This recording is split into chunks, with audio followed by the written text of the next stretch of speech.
آپ سمجھتے ہیں کہ صرف جھوٹ بولنا گناہ ہے، صرف بد نظری گناہ ہے، صرف زنا اور چوری گناہ ہے، اور آپ یہ نہیں جانتے کہ قرآن کو نہ سمجھنے کی کوشش کرنا یا سمجھنے کی کوشش نہ کرنا یہ ان سارے گناہوں سے بڑا گناہ ہے۔ آپ انجینئر ہیں، بڑے خوش ہیں کہ میں انجینئر ہوں، آپ ڈاکٹر بن گئے، بڑے خوش ہیں کہ میں ڈاکٹر ہوں، آپ تاجر بن گئے اور آپ خوش ہیں کہ میں تاجر ہوں، اور آپ کو اس کمی کا احساس تک نہیں ہے کہ میں کتنا بڑا محروم انسان ہوں کہ میں اللہ کے کلام کو جو صرف میرے لیے آیا تھا وہ میں سمجھنے کی کوئی کوشش ہی نہیں کی۔ میں مسلمانوں کی اکثریت، غالب اکثریت، وہ جو 5 وقت کی نماز پڑھتے ہیں وہ بھی، جو روزہ رکھتے ہیں وہ بھی، جو اپنے کو دیندار سمجھتے ہیں وہ بھی، جو کچھ دینی کام بھی کرتے ہیں وہ بھی، اس بڑے گناہ میں تقریباً سب شریک ہیں کہ وہ قرآن مجید کو سمجھنے کی کوئی کوشش نہیں کرتے اور قرآن مجید کو نہ سمجھنے کو گناہ نہیں سمجھتے یا سمجھنے کی کوشش نہ کرنے کو گناہ نہیں سمجھتے۔ تو آپ قرآن مجید کو سمجھنے کی کوشش فرض عین سمجھیں اور قرآن کو اب تک سمجھنے کی کوشش نہ کرنا یہ کبیرہ گناہوں سے بڑا گناہ سمجھیں۔ اور رمضان کا مہینہ جو گناہوں سے توبہ کرنے اور معافی مانگنے کا مہینہ ہے، اس میں سب سے زیادہ اس گناہ سے توبہ کریں۔ اللہ کے ہاں آپ کی بخشش اس سے کہہ کر نہیں ہوگی کہ اللہ حضرت میں تعلیم کے حلقے میں بیٹھتا تھا اور اس میں منتخب احادیث پڑھی جاتی تھی، اس میں فضائل نماز پڑھی جاتی تھی۔ یہ منتخب احادیث اور فضائل نماز اس لیے پڑھی جاتی ہے تاکہ قرآن پڑھنے کا، سمجھنے کا شوق پیدا ہو۔ اور اگر کوئی کتاب قرآن مجید کے سمجھنے کی کوشش کے راستے میں ایک رکاوٹ بنتی ہے تو میں کہنے کی ہمت بھی نہیں کرتا، ضرورت بھی نہیں سمجھتا کہ وہ کتاب یا اس کتاب کو یہ درجہ دینے والا اللہ کے ہاں کدھر کھڑا کیا جائے گا۔ رسول اللہ یہ شکایت کریں گے قیامت کے دن کہ سن لیجیے یہ قرآن میں آیا ہے، اور شکایت کیا کریں گے؟ یہ نہیں کہیں گے کہ ان کی ٹوپی 4 کونوں کی نہیں ہوتی تھی، یہ شکایت نہیں کریں گے رسول اللہ مسلمانوں کی جن کی داڑھی چھوٹی تھی۔ رسول اللہ شکایت کیا کریں گے کہ اللہ یہ ہے میری قوم جس نے قرآن کو چھوڑ دیا تھا۔ آپ جس کی شفاعت کی دعائیں کر رہے ہیں وہی آپ کے خلاف اللہ کی عدالت میں مقدمہ دائر کرے گا۔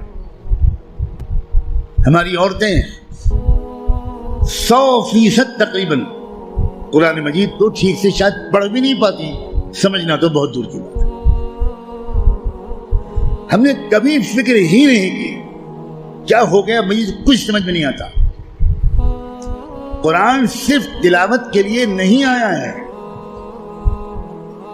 اول تو کتنے لوگ سال بھر تلاوت کرتے ہیں وہ آپ خود جانتے ہیں، لیکن میں کہتا ہوں اگر آپ سال کے روزانہ تلاوت بھی کرتے ہیں تو ایک بہت نیک کام آپ ضرور کرتے ہیں، لیکن قرآن کا حق صرف تلاوت سے ادا نہیں ہوگا۔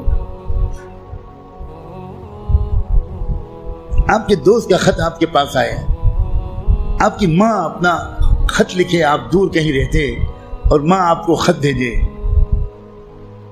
آپ خالی اس خط کو روزانہ پڑھ لیا کریں گے بس؟ اور دوست یا ماں اگر آپ سے کوئی مطالبہ کرتی ہے تو آپ اس پر عمل نہیں کریں گے؟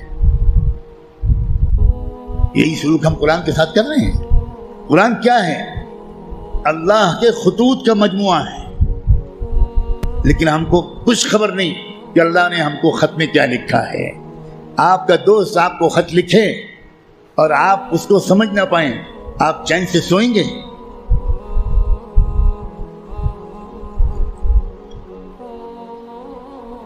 کسی کمپنی کا اشتہار آپ نے دیکھا، آپ نے اس کو اپنی درخواست بھیجی، وہاں سے جواب آیا، جواب ایسی زبان میں ہے جو آپ نہیں جانتے، آپ اس دن کھانا کھائیں گے اس خط کا مضمون سمجھنے سے پہلے؟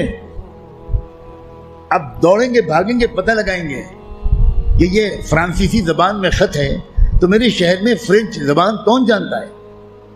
اور آپ اس کی خوشامد کریں گے ذرا اس خط کو پڑھیے اور مجھے بتائیے کہ اس نے کیا لکھا ہے۔ 24 گھنٹے نہیں گزرنے دیں گے آپ، اس سے پہلے اس خط کو سمجھنے کی بھرپور کوشش کر لیں گے، اس کا جواب بھی لکھیں گے۔ لیکن قرآن ہے کہ 60 سال سے آپ کو پکار رہا ہے، اللہ کا خط ہے کہ 70 سال سے آپ کو آپ پاس آ رہا ہے، لیکن آپ نے ایسے کان بند کر رکھے ہیں، ہمیں کوئی دلچسپی نہیں اللہ کے خط سے، اللہ کہتے رہیں ہمیں کوئی دلچسپی نہیں، ہم بہت مشغول ہیں، ہمارے پاس فرصت نہیں ہے، ہم بڑے کامیاب تاجر ہیں، ہم اسٹوڈنٹ ہیں، ہم پروفیسر ہیں، ہم ڈاکٹر ہیں، ہم انجینئر ہیں، ہم پولیٹیکل ایکٹیوسٹ ہیں، ہم جرنلسٹ ہیں، ہم اخبار میں کام کرتے ہیں، ہم کہاں قرآن کا ترجمہ پڑھ پائیں گے؟ بھئی ہمارے پاس کہاں اتنا وقت ہے؟ بھگتنے کا ہر وہ انسان، ہر وہ مرد اور عورت جو قرآن مجید کو سمجھنے کی کوئی کوشش نہیں کرتا اور قرآن کے مطابق اپنے آپ کو ڈھالنے کی کوئی سیریس کوشش نہیں کرتا، خون کے آنسو روئے گا وہ شخص، خون کے آنسو روئے گا۔ ایسا شخص تو جب قرآن کی تلاوت کرتا ہے تو قرآن اس پر لعنت بھیجتا رہتا ہے۔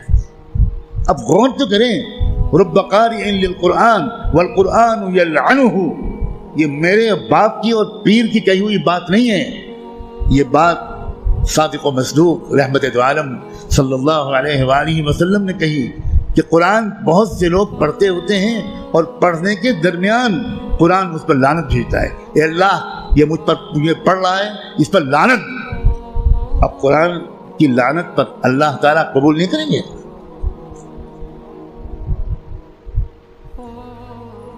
جو توہین قرآن کی ہم نے کی ہے، جو بے عزتی قرآن کی ہم نے کی ہے، اس کے حساب سے ابھی مسلمانوں کی اتنی پٹائی نہیں ہوئی جتنی ہونی چاہیے۔ آپ اتنی پٹائی پر پریشان ہیں۔